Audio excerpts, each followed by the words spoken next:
오늘 오후에 제가 대구에 있는 도동중앙교회, 대구공항에서 804 쪽으로 가는 불로동 도동, 거기 있는 위치에 있는 교회인데, 저에게 있어서는 첫 사역지였습니다. 군 전역하고 24살에 첫 도동중앙교회에 교육전사로 부름을 받아서 만 2년 6개월, 길지 않는 시간이지만 2년 6개월 동안 이제 사역을 하게 되었는데, 2년 6개월 사역 후에 제가 서울로 가게 됐습니다. 그런데 그때 이 학생회, 이 베델 학생회였는데, 이 학생들이, 중고등학생들이 너무 아쉬워하는 거예요. 너무 아쉬워하더라고. 그래서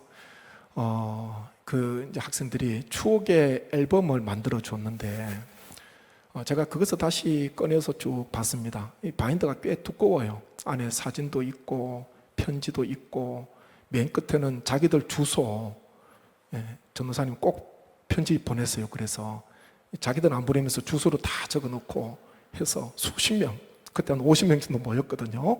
주소가 다 적혀 있어요. 제가 쭉 보게 되니까 거기에 또 학생들이 몇 가지 좀 재밌는 것들을 넣어놨는데, 한번 화면 잠깐 한번 보시죠. 전도사님이 즐겨 부르던 찬송, 이 찬양인데, 너는 내 아들이라, 이 찬양을 제가 많이 불렀는 것 같아요. 이 찬양. 그 다음에 옆에 보면 100원짜리 동전 하나 붙여놨는데 그렇게 적어놨습니다. 서울에는 물가도 비싼데 이 돈으로 집도 마련하시고 또 애인 만난 것도 사주시고 하세요. 저희 작은 성이니까요. 이때 제 아내하고 교제하기 전이었는데 애들이 미리 알고 그렇게 이야기했는 것 같아요. 저 보니까 이게 한 30년 가까이 흘렀는데, 그때 100원이 지금 얼마쯤 될지 모르겠습니다. 저를 걱정해서 집도 사라 그러고. 그 다음에 보니까 제가 겨울에 사임을 했는데, 도동중앙교회 잔디, 이 잔디가 지금 한 26년 동안 지금 앨범에 꽂혀져 있었던 거예요. 잔디라 그러고, 끝에는 보니까 도동이 학생들 머리를 쥐어떴다 그래가지고, 원하지도 않았는데 이 머리카락을 은영, 혜령, 명주, 선양, 현주, 현성, 종률 자기들 이름 적어놓고 머리카락을 다 붙여놨어요. 지금도 DNA 검사하면 다 나오겠죠. 이거 보관이 잘 되어 있습니다. 이 학생들이 참 많이 아쉬워했어요. 아쉬워했고, 저도 부족하지만 첫 사역지였으니까, 첫 사역지니까 제가 또 열자로 끝나지 않습니까? 이름이 열자로 끝나니까요, 뜨겁게 지금 생각하면은 설교도 엉터리 한 것도 많고요, 너무 미안한 것도 많아요. 그런데 열정 하나만큼은 있었거든요. 그래서 이제 그때 담임 목사님께서 지금도 계시지만 작년에 한번 헌신예배 오셨죠. 목사님 전체 성인 사역하시고, 제가 교육부 전체를 맡아가지고 그렇게 주일 사역도 하고 주중 사역도 하고 그렇게 했는데, 제가 오늘 정말 드리고 싶은 이야기는, 학생들이 그때 적은 편지를, 제가 깨알같이 적은 편지들이 있는데 다 소개는 못하지만은 마음에 감동이 되는 편지가 있어요. 학생들이 참 이 고등학생, 중학생인데 어떻게 이렇게 성숙한가? 편지 한번 보십시오. 한번 띄워주세요. 첫 번째 편지입니다. 여기 보니까 형광펜으로 칠해놨잖아요. 그렇게 적혀 있습니다. 이제 서울 가시면 공부 열심히 하세요. 아마 전도사님, 좋은 목사님이 될 수 있을 거예요. 두 번째 편지에 그렇습니다. 항상 건강하시고 공부 열심히 하세요. 자기들이 공부해야 되는데 저보고 얼마나 공부 열심히 하라는지. 그래서 좋은 목사님 되세요. 항상 전도사님이 가시는 길에 주님이 동행해 주실 거예요. 더 큰 그릇이 되셔서 주님이 주시는 은혜 가득 받으세요. 저는요, 이 더 큰 그릇이 되라는 이 이야기가, 그냥 제가 읽어드리면 목사님이 좋게 미화했는 것보다 그런데 지금 증거 자료가 있잖아요. 증거 자료가 있잖아요. 더 큰 그릇이 되셔서 주님이 주시는 은혜 가득 받으세요. 저는 이 감동이 이번에 다시 이렇게 보는데요, 이게 너무 감동이 되는 거예요. 더 큰 그릇이 신앙이 성장하고 연륜이 되어갈수록요, 믿음의 그릇이 자꾸 커져야 돼요. 믿음의 그릇이 더 큰 그릇이 되어달라는 이 학생들의 이 바람이 참 얼마나 감사한지. 세 번째는 그렇습니다. 부디 몸 건강하게 공부 잘하라, 또 공부 잘하라 그러고요. 자기들은 공부를 열심히 했는지 모르지만 전도사님은 꼭 훌륭한 목사님이 되리라 믿어요. 서울에 가시면 많은 어려움이 있을지도 몰라요. 하지만 지금 전도사님 하시는 것처럼 늘 주님께 기도하고 신앙생활 하시면서 하시면 그까짓 거야 뭐 문제 되겠어요? 늘 전도사님께는 저희가 또 주님이 계시다는 걸 기억하세요. 그리고 기도할게요. 전도사님을 제가 이 보는데 마치 목사님이 저를 축복해 주는 것처럼 그래요. 멘트가 중학생, 고등학생이에요. 이 용어가 어렵지 않습니까? 마치 먼 길 떠나는 자녀를 부모가 축복하듯이 목사님이 이 학생을 축복하듯이 지금 자녀들이 이 학생들이 저를 축복하고 있어요. 축복하고 있어요. 얼마나 저를 걱정하는지. 다 훌륭한 목사님 됐어요. 좋은 목사님 됐어요. 서울에 가면 어려움이 있겠지만은 이게 보니까요. 세 번째 그거예요. 하지만 지금 전도사님 하시는 것처럼 늘 주님께 기도하고 신앙생활 하시면 그까짓 거야 뭐 문제 되겠어요? 우리가 또 주님이 계시다는 걸 기억해 주세요. 이렇게 적어놨지 않습니까? 자기들도 기도하겠다고. 제가 이번에 이 편지를 다시 한 번 더 보는데 내려주시면 됩니다.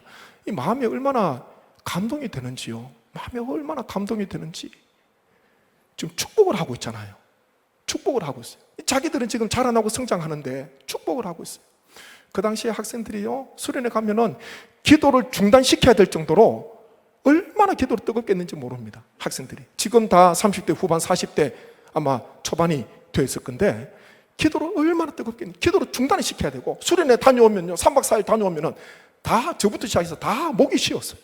며칠 동안 이야기를 못했어요. 목이 쉬어가지고 그렇게 뜨겁게 하나님 앞에 부르짖던 이 학생들이거든요. 여기 편지에도 얼마나 성숙한지 더 큰 그릇이 됐어요. 좋은 목사님 됐어요. 훌륭한 목회자가 됐어요. 어려움이 있더라도 지금처럼 기도하세요. 하나님께서 함께 하실 거예요. 이런 이야기들이 이 축복 아닙니까? 어느 목사님께서 해외 집회를 참여하셨습니다. 해외를 이렇게 집회를 참석하셨는데 한 가지 충격적인 그런 사건을 경험했다 그러더라고요. 꽤 오래전에 들었던 간증입니다. 목사님이 이 속이 안 좋아서 호텔을 자꾸 왔다 갔다 화장실을 이렇게 다니게 되셨는데 뭐 집회에 집중을 할 수 있는 게 아니에요. 계속 속이 그냥 뭐 외국에서 물도 그렇지요. 또 음식도 그렇지요. 이게 맞지 않잖아요. 그래서 그냥 집회에 집중하고 싶은데 계속 호텔을 들락달락 하셨다는 거지요. 집회가 다 마쳤습니다. 그런데 청년들이 처음 보는 청년들이 자기들도 목사님은 모르고 목사님도 전혀 몰라요. 그런데 예배를 마쳤는데 청년들이 다 목사님 주위로 와가지고 목사님을 가운데 세우더라는 거예요. 세우고 청년들이 자기들끼리 이야기하면서요 옆에 보니까 뭔가 이게 건강이 안 좋거든요. 왔다 갔다 하고 그러니까 청년들이 목사님을 위해서 기도를 해주고 싶은 그런 마음이 생겼겠죠. 그러면서 손을 펴가지고요 목사님을 둘러싸서 청년들이 뜨겁게 기도를 하는데 놀라운 일이 일어났어요. 기도를 마쳤는데 목사님의 속이 나았어요. 조금 전까지만 해도 그렇게 호텔을 왔다 갔다 하셨는데 청년들이 기도하고 난 뒤에 뜨겁게 기도해 줬다는 거죠. 통성 기도로. 근데요 몸이 나았어요. 속이 괜찮아졌어요. 목사님은 그 집회의 다른 것보다도 그것이 충격이었어요. 그것이 이 목회자가 청년들을 축복하고 기도해 주고 그렇게 해야 되는데 청년들에게 기도를 받았던 거예요. 처음에 이게 뭔가 싶었는데 청년들의 뜨거운 순수한 믿음의 기도예요. 하나님 앞에 드리는 그냥 하나님 앞에 축복해 주고 싶은 거지요. 그냥 하나님 앞에 기도해 주고 싶은 거예요. 처음 보는 분이지만 이제 헤어져가 되지만은 다시는 만날 수 없는 그런 인생이지만은 마음속에요 하나님 주시는 마음은 하나님께서 이분에게 하나님께서 함께 하시고 하나님께서 은혜 베풀어 주시고 고쳐 주시고 그런 순수한 마음으로 기도하니까요 이 목사님이 그 순간 나았다는 거예요. 그게 시간이 많이 지났지만은 그때 그 충격이 가시지 않는 거예요. 축복은요 우리가 연세 많으신 분이 어린 아이 축복하는 것, 부모님이 자녀들 축복하는 것 그것도 맞지만은 축복은요 상호 서로 간에 해야 돼요. 그게 축복입니다. 자녀들도요 부모님에서 축복할 수가 있어요. 그리고 젊은 사람들도 연세 지긋하신 분들을 위해서 축복할 수가 있어요. 남은 여생을 위해서 축복할 수가 있습니다. 리모델링 후에 영과 진료홀에서 저희가 첫 예배 때부터 함께 축복하는 찬양을 드리지 않습니까? 오늘도 불렀지만 여호와는 내게 복을 주시기를 원하며 이 제사장 축복이에요. 하나님께서 제사장을 세우시고 시내 광야를 출발하기 전에 이스라엘 백성들을 이와 이처럼 축복하라 그렇게 명하셨거든요. 아론과 그의 아들들에게 제사장에게 주신 축복의 메시지입니다. 그게 민수기 6장 24절부터 26절까지 나와 있지 않습니까? 한번 말씀 한번 보시죠. 같이 한번 읽도록 하겠습니다. 여호와는 내게 복을 주시고 너를 지키시기를 원하며 여호와는 그의 얼굴을 내게 비추사 은혜 베푸시기를 원하며 여호와는 그 얼굴을 내게로 향하여 드사 평강 주시기를 원하노라 할지니라 하라. 아멘. 이렇게 축복하라 말씀하셨습니다. 하나님의 명령이에요. 예수 그리스도 안에서 우리는 모두 왕같은 제사장입니다. 그렇기에 하나님의 귀한 사랑을 가지고 하나님의 은혜를 기억하면서 누구라도 우리는요 마음껏 축복해야 돼요. 하나님 앞에서는요 하나님의 은혜를 생각하면서 축복의 찬양이 끊임없이 나와야 돼요. 우리 자녀들을 위해서도 너는 하나님께서 만들었어. 너는 축복의 씨앗이야. 하나님께서 너를 크게 사용하실 거야. 자꾸 비전을 주는 거예요. 예수 그리스도 안에서 하나님께서 크게 쓰시도록 축복했지 않습니까? 서로서로도요 함께 축복하는 것, 하나님의 복이 함께 하시고 하나님께서 지켜주시고 하나님의 은혜와 평강이 함께 하시기를 우리는 모일 때마다요 다 축복하는 이 자리가 얼마나 감사한지. 다른 것도 아니라 이 제사장의 축복, 이것을 가지고 작곡한 찬양, 하나님의 약속 앞부분을 저희가 주일마다 부르고 있는데 저는 얼마나 감사한지 몰라요. 정말 한 분 한 분의 상황이 다 다르고 삶의 처지와 형편이 다르다 하더라도 하나님께서는 우리에게 복을 주시기를 원하시는 분입니다. 하나님께서는 우리를 지켜주시기를 원하시는 분이세요. 하나님께서는 우리에게 은혜와 평강을 더해 주시기를 원하시는 분이십니다. 하나님께서 간절하게 바라고 원하시고 계신다는 것을 우리 성도님 꼭 기억하시고 만날 때마다 축복을 하십시오. 만날 때마다 찬양으로 입술로 축복하시는 우리 귀한 성도의 성도님 되시기를 간절히 바랍니다. 오늘 말씀은 솔로몬이 성전을 완성하고 난 뒤에 완공하고 난 뒤에 간절히 기도한 후에 이스라엘 백성들을 축복한 말입니다. 그 중에 57절 말씀 그렇게 하고 있죠. 57절 말씀 한번 보십시오. 같이 한번 읽겠습니다. 우리 하나님 여호와께서 우리 조상들과 함께 계시던 것 같이 우리와 함께 계시옵고 우리를 떠나지 마시오며 버리지 마시옵고. 아멘. 이스라엘 백성들이 성전 건축을 7년 동안 솔로몬을 중심으로 잘 완성했습니다. 하나님 앞에 봉헌식 하면서 기도 드린 뒤에요 수고하고 헌신하고 충성한 백성들에게 솔로몬 마음속에 축복해 주고 싶은 마음이 드는 거예요. 네? 어떻게든 왕으로서 지도자로서 축복해 주고 싶은 거예요.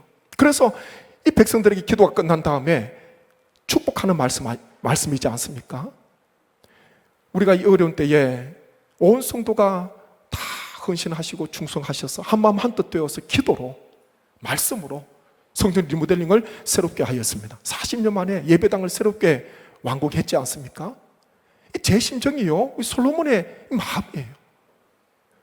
수고하시고 헌신하시는 우리 성도님, 헌신하신 성도님 하나님께서 기억해 주시고 하나님께서 복을 더해 주시고 우리 모든 성도님 가운데 축복이 가득하기를 저는 정말 원하고 기도하고 있습니다. 얼마나 수고를 많이 하셨습니까? 사람들이 다 기억하지 못해도요 우리 하나님께서 기억하시는 거예요. 청년 중에 한 명이 지금은 사모가 됐는데 이름이 나리입니다. 나리. 제가 별명을 지어줬어요. 무엇이라 지었냐면은 길게 별칭을 붙여줬는데 천국에서 해가 집힌 날이 제가 그렇게 이름을 붙여줬습니다. 그리고 지금도 제가 당신의 그 섬김이 천국에서 해가 집힌 날이 그 찬양 부르면은 그 사모님이 생각이 나요. 저기 앉아있으면은 천국에서 해가 집힌 날이 온다 그렇게 말했거든요. 이 별칭이 좋지 않습니까? 개나리보다 낫잖아요. 네? 천국에서 해가 집힌 날이 사람들이 다 기억할 수 없어도요 우리 하나님께서 기억하시면은 그것으로 우리는요 승리한 거예요. 하나님께서 이미 우리에게 은혜를 베풀어 주셨습니다. 이번에 우한 놀이터 하시면서 준비하시면서 주방에서 보이지 않는 분이잖아요. 보이지 않는 그곳에서 많은 분들이 수고했습니다. 시작하기 전에 가서 기도해드리고 또 중간에 가서 한 번 더 배포하는데 어제 치킨을 얼마나 많이 튀겼는지 아마 머리끝부터 발끝까지 옷에 기름 냄새가 다 배었을 거예요. 그래도 한 분 한 분이 얼마나 즐겁고 기쁘게 헌신하시는지 애들이 물놀이 하니까 배가 빨리 꺼지잖아요. 예? 그러니까 그냥 계속 간식을 계속 공수해 줬어요. 애들이 얼마나 즐겁게 먹고 하루 종일 교회 마당에서 아이들 웃음소리가 들리고 봉사하시는 분들도 기쁨에 봉사하시고. 어느 권사님 한 분이 그런 이야기 하시더라고요. 얼마나 수고 많으시냐 그러니까 괜찮대요.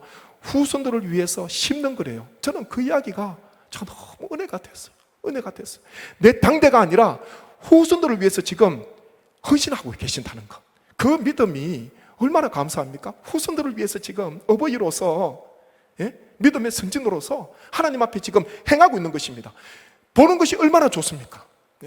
자자손손 위해서 하나님께서 복을 주신다는 그 믿음을 가지고 온 성도가 기쁨으로 즐겁게 봉사하시는 거 보면서 얼마나 감사한지.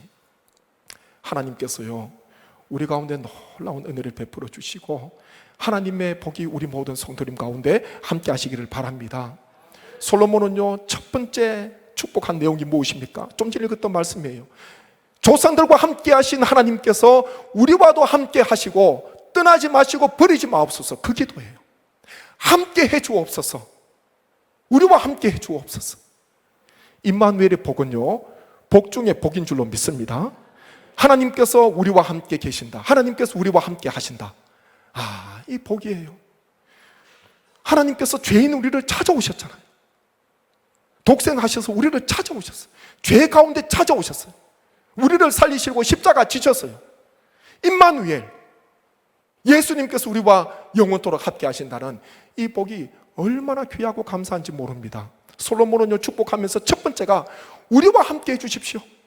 우리를 떠나지 마시고 버리지 마옵소서. 함께 축복을 지금 하고 있는 것 아닙니까? 우리는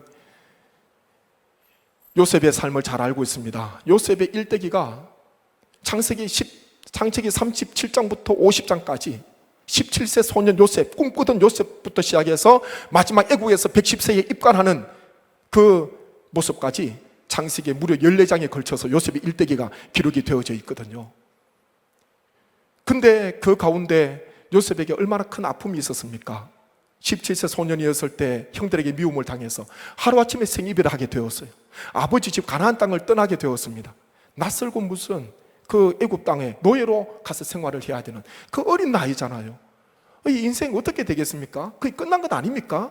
17세 소년, 미움을 당해서 아버지 집을 떠나서 스스로 떠난 게 아니라 버림을 받아서 보디발 집에서 생활해야 되는데, 그리고 보디발 안에 누명을 덮어쓰고 또 감옥에, 왕의 죄수들이 갇히는 감옥에 갇히게 되었는데 이 얼마나 큰 시련과 고난이겠습니까? 그런데요, 창세기 37장부터 그리고 50장까지 요셉의 일대기 14장 중에서 저에게 가장 은혜가 되는, 그리고 가장 한 장을 택하라면 저는 창세기 39장을 택할 것입니다. 주저함 없이. 물론 요셉이 꿈을 꾼 것도 감사하지요. 대단한 일입니다. 그리고 채색 옷을 입고 생활했던 것도 좋은 일이고요. 7년 풍년, 또 7년 흉년, 바로의 꿈을 해석하면서 하루아침에 이 총리로 등극하게 된 것, 나이 30세에 그것도 대단한 일 아닙니까? 형들이 양식을 구하러 와서 22년 만에 꿈이 성취가 됩니다. 요셉 동생에게 큰절을 하게 됩니다. 꿈이 성취되는 날이었어요. 후에는 바로의 호의를 받아서 아버지 야곱과 온 식솔 70명을 데리고 애굽으로 초청하지 않습니까? 다 대단한 일이에요. 그런데 이 일이 어떻게 해서 가능했을까? 그것은요, 한 가지입니다. 요셉의 삶을 우리가 추적하게 되면은 여호와께서 요셉과 함께 하셨기 때문인 줄로 믿습니다. 말씀 한번 보십시오. 창세기 39장 1절부터 3절 보십시오. 요셉이 이끌려 애굽으로 내려가며 바로의 신하 친위대장 애굽 사람 보디발이 그를 그리로 데려간 이스마엘 사람의 손에서 요셉을 산이라. 여호와께서 요셉과 함께 하심으로 그가 형통한 자가 되어 그의 주인 애굽 사람의 집에 있으니 그의 주인이 여호와께서 그와 함께 하심을 보며 또 여호와께서 그의 범사에 형통하게 하심을 보았더라. 아멘. 노예로 팔려왔는데 17세 너무 연약한 인생인데 보니까 여호와께서 요셉과 함께 하심으로 그렇게 말씀합니다. 여호와께서 요셉과 함께 하심으로 그가 형통한 자가 되었다. 감옥에 있었을 때도요, 창세기 39장 말씀을 보게 되면은 그렇게 말씀하지요. 21절 말씀에 그렇게 말씀합니다. 39장 21절에 보면 여호와께서 요셉과 함께 하시고 그에게 인자를 더하사 간수장에게 은혜를 받게 하시매, 그렇게 말씀을 하고 있습니다. 하나님께서 요셉과 함께 하셨다. 그러니까요, 이 장소가 문제가 아니에요. 나이가 문제가 아니에요. 자신의 형편이 문제가 아니에요. 여호와께서 함께 하시니까 하나님께서 그 인생을 이끌어 가시는 거예요. 하나님께서 그 인생을 세워주시는 거예요. 아버지 도움 받았습니까? 나중에 아버지를 만났잖아. 총리 되고 난 뒤에 22년의 세월이 훌쩍 지나고 난 뒤에 정말 부모님의 도움이 필요할 때는 아무런 도움을 받지 못했어요. 형들에게도 도움을 받지 못했습니다. 자기 혼자 인생을 살아갔는데, 중요한 것은요, 하나님께서 보디바리 집에서 노예로 생활하는 요셉과 함께 하시니까, 누명을 덮었었지만은 감옥에 갇혀있는 그 요셉과 함께 하시니까 하나님께서 요셉 인생을 이렇게 세워주시는 거예요. 저는 이 말씀이, 창세기 39장 말씀이 얼마나 은혜가 되는지요. 형편, 처지, 무능력, 어떤 여러 가지 연약함, 물론 중요하지요. 그렇지만 그게 전부가 아니에요. 하나님께서 우리와 함께 하시고, 하나님께서 나를 버리지 아니하시고, 하나님께서 나를 떠나지 아니하시면, 하나님께서 나를 붙들고 계시면 하나님께서 마침내 형통한 길로 인도해 주실 줄 믿습니다. 저는 우리의 남은 여생이요, 우리 성내교회가, 이 땅의 모든 교회, 우리 자자손손 후손들이 하나님께서 함께 하신 요셉과 같은 그런 인생 되기를 주님의 이름으로 축복합니다. 하나님께서 함께 하시면 돼요. 하나님께서 함께 하시면. 교회 리모델링 하나님께서 함께 하신 거예요. 하나님께서 함께 하신 거예요. 우리의 지금까지 삶 하나님께서 함께 해주셨습니다. 솔로몬 왕은 다른 것보다도 이스라엘 백성들을 위해서, 회중을 위해서 축복하면서 첫 번째가 조상들과 함께 하신 하나님께서 우리와 함께 하시고 우리를 버리지 마시고 우리를 떠나지 마시라는 그 축복을요, 이스라엘 백성들에게 하고 있는 것, 이 시간 우리 마음속에 꼭 품으시기를 간절히 바랍니다. 하나님께서 나와 함께 하시면, 하나님께서 우리 자녀와 함께 하시면 사막이라 하더라도 광야라 하더라도 내 뜻대로 되지 않고 여러 가지 고난과 여러 가지 시련이 있다 하더라도 결코 흔들리지 않고 마침내 하나님께서 이렇게 세워주시는 놀라운 은혜가, 놀라운 복이 있을 줄로 믿습니다. 이런 하나님의 함께 하심의 축복이 우리 모든 성도님 가운데 함께 하시길 주님의 이름으로 축복합니다. 제가 합심해서 기도하기를 원합니다. 아버지 하나님, 우리와 함께 하여 주옵소서. 우리 성령의 116년의 역사 가운데 믿음의 선진과 함께 하신 아버지 하나님, 우리와도 함께 해주시고 우리 후손들과 함께 해주셔서 하나님 은혜 가운데 요셉처럼 하나님 힘있게 서게 도와주시고 하나님께서 버리지 아니하시고 떠나지 아니하시는 함께 하시는 놀라운 은혜가, 축복이 우리 가운데 임하게 하여 주옵소서. 간절한 마음으로 기도드리겠습니다. 아버지 하나님, 은혜를 감사합니다. 하나님 함께 하심의 축복이 우리 가운데 차고 넘치기를 원합니다. 우리와 함께 하여 주옵소서. 하나님 우리를 붙잡아 주시옵소서. 우리 모든 주의 권속 한 분 한 분에게 하나님의 놀라운 역사가 임하게 도와주시고 함께 하시는 축복으로 말미암아 힘있게 일어서기를 원합니다. 힘있게 나아가기를 원합니다. 아버지 하나님, 때로는 연약함, 때로는 부족함이 우리에게 있다 하더라도 아버지 하나님 함께 하심의 축복, 사람들이 나와 함께 하시는 것도 좋지만 여호와 하나님께서 만물을 창조하시고 우리를 구원하신 성삼위 하나님께서 우리와 함께 하신다는 이 놀라운 이 복이 하나님 한시도 우리를 떠나지 않게 도와주시고 우리와 함께 하여 주시고 영원토록 우리와 함께 하여 주옵소서. 함께 하심의 축복으로 말미암아 일어서기를 원합니다. 앞으로 전진하기를 원합니다. 여러 가지 어려운 일, 여러 가지 고난 당한다 하더라도 결코 절망하지 않게 도와주시고 나를 붙들어 주시고 나와 함께 하시는 하나님의 그 은혜로 믿음으로 승리할 수 있는 우리 모든 주의 권속들 되게 하여 주옵소서. 이와 같은 교회, 이와 같은 우리 여생, 이와 같은 자자 손손 되게 하여 주시기를 간절히 원하고 예수님의 이름으로 기도하옵나이다. 아멘.